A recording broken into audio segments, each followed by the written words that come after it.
Lesson goal. This lesson will teach you about Forex trading, its types, and its benefits.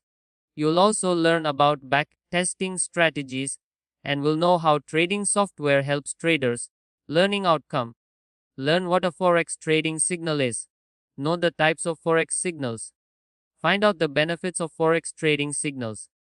Understand what backtesting is. Become familiar with backtesting trading strategy. Discover how trading software helps traders. Types of Forex signals. Types of Forex signals include manual and automated Forex signals. Manual Forex signals are generated by people who are often professional traders as opposed to automated signals generated by the software. By contrast, automated Forex signals are generated by computer software that analyzes the price action of the market based on algorithms.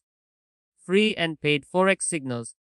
Free signals are provided by some companies for a limited period of time or as a free trial, whereas paid signals are provided by other providers. Entry and exit Forex signals.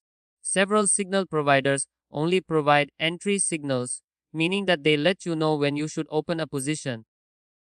Some providers provide only exit signals, which means they indicate when positions should be closed.